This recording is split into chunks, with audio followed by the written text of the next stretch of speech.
Konnichiwa minasan, o genki desu ka? Welcome sa aking channel mga kababayan. Halina at mag-Nihongo tayo. Sa leksyon ito, ating pag-aralan paano magsosorry o humihingi ng tawad sa Nihongo. Yoroshi desu ka? Hajimemashou. Sa leksyong ito, ating suriin paano humingi ng sorry sa ating nagawa, sa ating di ginawa, o sa ating ayaw gawin. Halimbawa, sorry na absent ako kahapon, masama kasi ang pakiramdam ko. O, sorry di kita natawagan sa telepono, na busy kasi ako. O, sorry di ako pwedeng makipag-usap ngayon, nasa trabaho ako. May maraming ekspresyon ng pagsosorry sa Nihongo. Sa leksyon 4 na tungkol sa mga common greetings, ating nainkwentro ang mga expressions na nagsosorry katulad ng gomen nasai, sumimasen deshita, at ang pinaka-polite na moshiwake arimasen, na ang literal na meaning ay wala akong rason na masabi. At depende sa sitwasyon, pwede rin tayong mag-sorry gamit ang excuse me o shitsure shimashita, na ang literal na meaning ay gumawa ako ng kabastusan. At depende sa level of formality, may mga maiiksing version din ng mga expressions na ito na hindi na masyadong formal. Halimbawa, ang gomen ay hindi masyadong formal kumpara sa gomen nasai. Ang sumimasen, ganun din kesa sumimasen deshita. At moshiwake nai, na di masyadong formal kesa moshiwake arimasen. At mas polite pa sa moshiwake arimasen ay ang moshiwake gozaimasen. Pero ang pinaka-polite naman ang moshiwake gozaimasen deshita. Mas polite ang mga past tenses dahil dinidiin mo na ang iyong nagawa, past tense, ay mali. Ang shitsure ay hindi formal, samantalang ang shitsure shimashita ay formal. Ang formula para sa pagsosorry ay may 4 na parte. Halimbawa, sasabihin natin, sorry na late ako, wala kasing bus. Sa unang parte, sasabihin natin ano yung ating nagawang mali. Dapat nagtatapos ito sa te form ng verb. Kaya ang na-late ako ay dapat naka-te form sa Nihongo. Ang pangalawang parte ay optional at ito yung expression ng pagsisisi. Kalimitan ito'y te form ng verb na shimao o shimatte. O kaya ang conjunctive form nito, shimai. Ang pangatlong parte ay ang pagsosorry na. Tutukan natin ito ng maigi sa susunod na slide dahil maraming pwedeng sabihin para nito. At ang pang-4 na parte ay maikling rason kung bakit nagawa mo ang kasalanan. Dahil walang bus. Ang rason ay dapat maiksi, isang sentence lang at ito'y nagtatapos din sa te form ng verb. Walang bus. Ngayon, kung ang unang parte at pang-4 na parte ay mga negatibong verbs, sa ehemplo natin ngayon, negatibo ang pang-4 na parte, walang bus, ang negative te form na gagamitin natin ay ang nakute at hindi ang naide. Nakute ang gagamitin. Makikita mo ito sa ating mga ehemplo mamaya. Sa susunod na slide, titingnan natin ng maigi ang iba't ibang ekspresyon ng pagsosorry na pwede natin gamitin sa pangatlong parte. Ang pangatlong parte ay pwedeng gomen o gomen nasai na mas polite, sumimasen o sumimasen deshita na mas polite, moshiwake nai o ang formal nito ay moshiwake arimasen o kaya ang mas polite pa na moshiwake gozaimasen o ang pinaka-polite ay moshiwake gozaimasen deshita. Tapos pwede rin ang shitsure shimashita. Kaya yung sorry na late ako, wala kasing bus eh. Sa Nihongo, unang parte, na late ako. Ang malate ay osoku naru. Pag te form, osoku natte. Osoku natte. Tapos expression ng pagsisisi, shimatte o shimai. At expression ng pagsosorry, piliin natin ang gomen nasai. Pang-4 na parte, ating rason kung bakit tayo na late dahil walang bus, bus ga nakte, bus ga nakte. Kaya ang buong pagsosorry ay osoku natte shimatte gomen nasai, bus ga nakte. Osoku natte shimatte gomen nasai, bus ga nakte. At kung gusto mo nang magpormal, halimbawa dahil magsosorry ka sa bossing mo, Osoku natte shimatte moshiwake gozaimasen deshita. Bus ga nakute. Osoku natte shimatte moshiwake gozaimasen deshita. Bus ga nakute. Ngayon, dahil marami tayong te form na gagamitin, reviewhan natin ng madalian kung paano formahin ang te form ng mga verbs. Pag category 1 o ru-dropping verb, ilaglag ang katapusang ru ng dictionary form at kabitan ng te. Halimbawa, taberu, kakain. Ilaglag ang katapusang ru at ikabit ang te, tabete. Tabete ang te form. Pag category 2 o last hiragana changing ang verb, ito ang siyam na klase ng verb endings. Kugusu, bumunu, rutsu, at u. Ang katapusang hiragana ng dictionary form ay mag-iba.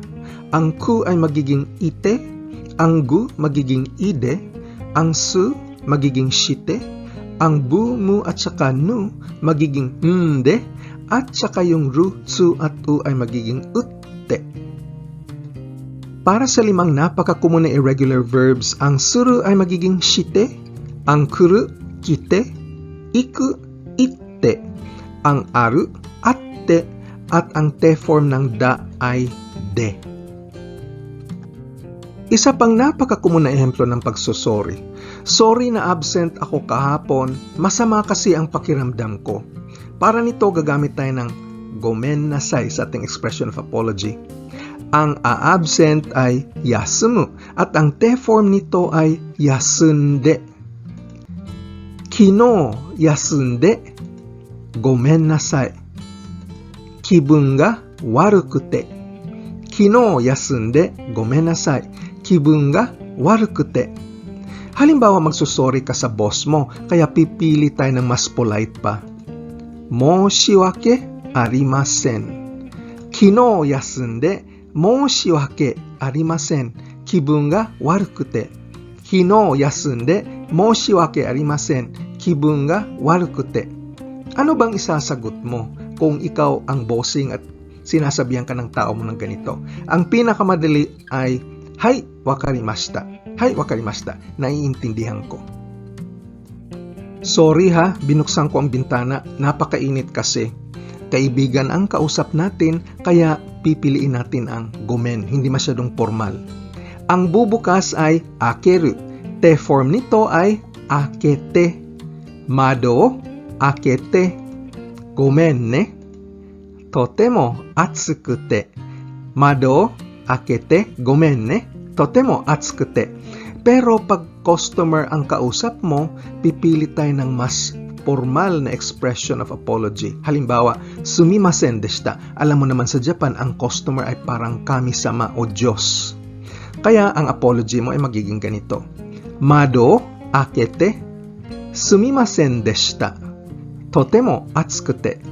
Mado akete sumimasen deshita. Totemo atsukute. Paalala lamang, sa pagbibigay ng rason, huwag gumamit ng kara o node. Sa kultura natin, mahilig tayong magdadahilan. Dahil nito, dahil dyan.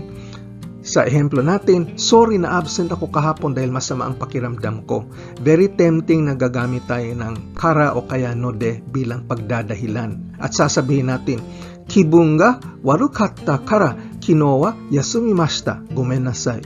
Kibun ga warukatta kara kino wa yasumimashita, gomen nasai. Huwag mag-sorry ng ganito, huwag magsusorry ng may kara o node sa dahilan dahil sa pandinig ng mga Hapon, umiiwas ka ng responsibilidad at parang di mo kailangang magsusorry dahil masama ang pakiramdam mo. Sa kultura ng mga Hapon, hindi kagaya na sa kultura natin, kahit ano pa ang dahilan, may responsibilidad ka na sumulpot. At kung hindi ka nakasulpot, dapat kang magsusorry. Kahit na masama pakiramdam mo kahapon. Kaya huwag ibahin ang formula, sundin lang ang formula at dapat sabihin, kino wa yasunde shimatte gomen nasai. Kibun ga warukute. Kino wa yasunde shimatte gomen nasai. Kibun ga warukute. At maiintindihan kanila. Sorry ha, pinatay ko ang ilaw. Akala ko kasi walang tao. Gamitin natin ang sumimasen. Ang o-fill ng ilaw ay kesu. Te form nito ay keshite. Denki o keshite しまってすみません。誰もいないと思って。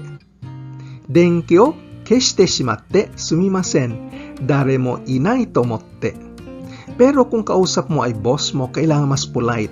Halimbawa, shitsure shimashita.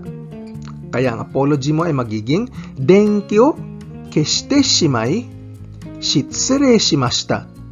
Donata mo irasharanai to omoimashite.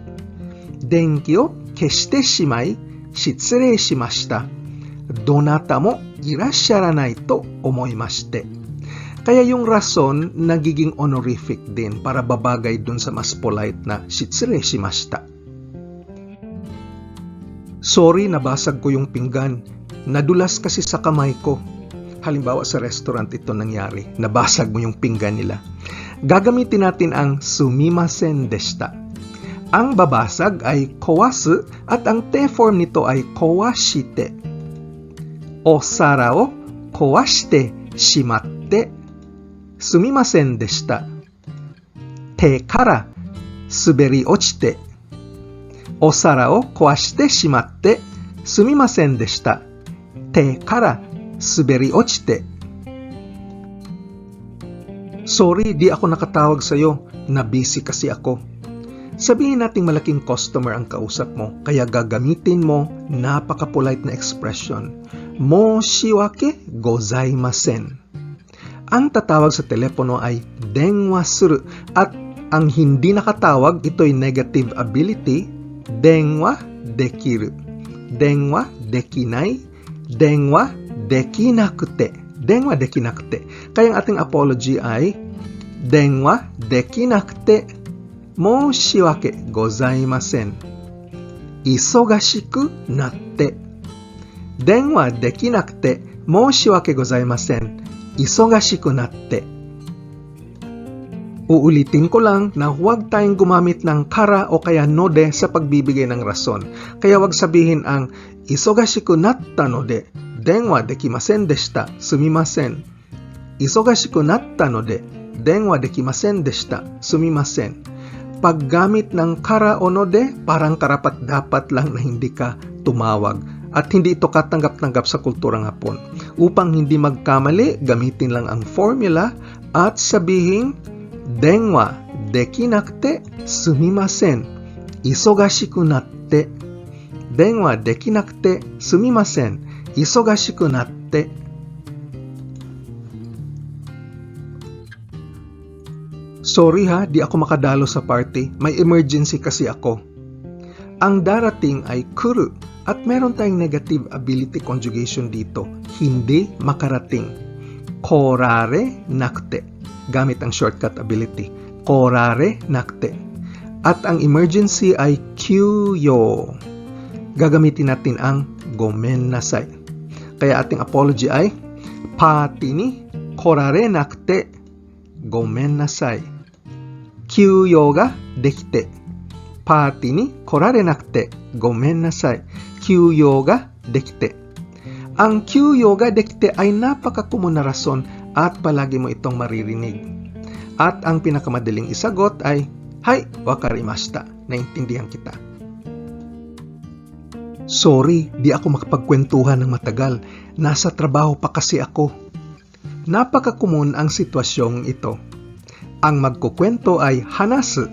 At hindi makapagkwento, gagamit tayo ng shortcut ability sa negatibo, hanasenai. Hanasenai. At ang te form nito, hanase nakute. Ang nasa kalagitnaan ng trabaho ay shigoto chu. Shigoto chu at isa itong noun. Tapos gagamit tayo ng sumimasen para sa ating apology. Ang ating buong sentence, nagaku hanase nakute sumimasen. Shigoto chū de. Nagaku hanase nakute sumimasen. Shigoto chū de. Sorry, di ako makakapunta ngayon. May gagawin kasi ako. Ang pupunta ay iku at ang hindi makakapunta, shortcut ay ikenai, te form ike nakute. Ang may gagawin ay yoji na isang noun. Pipiliin natin ang gomen, kasi magsusorry ka sa isang kaibigan. Ang ating buong apology, kyou wa ikenakute gomen ne, yoji ga atte. Kyou wa ikenakute gomen ne, yoji ga atte. Ang yoji ga atte ay isa ring napakakomun na dahilan at palagi mo itong maririnig sa Japan.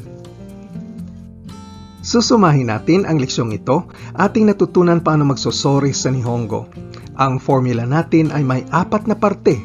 Ang una ay ang mali o kasalanan, ano ang nagawa, di nagawa o ayaw gawin, at dapat naka-te form ito. Kung ang verb ay negatibo, gamitin ang negative te form na nakte, hindi yung naide. Nakte ang gagamitin. Ang pangalawang parte ay optional, isa itong expression ng pagsisisi at ang palaging ginagamit ay ang te form ng verb na shimao, ang shimatte o kaya ang conjunctive form nito, shimai. Tapos ang pangatlong parte ay ang expression ng pagsosorry. Meron tayong marami. Gomen nasai, sumimasen deshita, moshiwake arimasen, pati na ang shitsure shimashita at mga variations nito. Mas mahaba, mas polite, mas close ka sa taong kausap mo, mas maiksi ang expression of apology. At ang mga past tenses katulad ng sumimasen deshita o moshiwake gozaimasen deshita ay pinaka-polite. Ang pang-apat na parte ay ang rason. Dapat ito'y maiksi at naka-te form din. Kung negatibo ang verb, gagamitin ang negative te form na nakte, hindi yung naide. At huwag gamitin ang kara o node sa pagpapahayag ng rason dahil ito'y culturally mali. At dito natatapos ang ating leksyon. Salamat sa pagpapanood at sa susunod na leksyon ating suriin ang honorific at humble speech o ang tawag nilang keigo at saka kensongo. Otsukare sama deshita. Kung seryoso kang maging fluent sa Nihongo, importante ang pagsasana at pagpapractice araw-araw. Pag-aralin mabuti ang grammar at ang pagpaparami ng iyong bokabularyo. Ang aking Nihongo course dito sa YouTube magbibigay sa inyo ng malakas na pundasyon upang ang Japanese language skills ninyo mapabuti at mapalakas. So pakiclick na lang ng like, share o subscribe at hihintayin ko kayo sa susunod na video. Nihongo no Benkyo ni Gambatte kudasai. Ja, mata ne!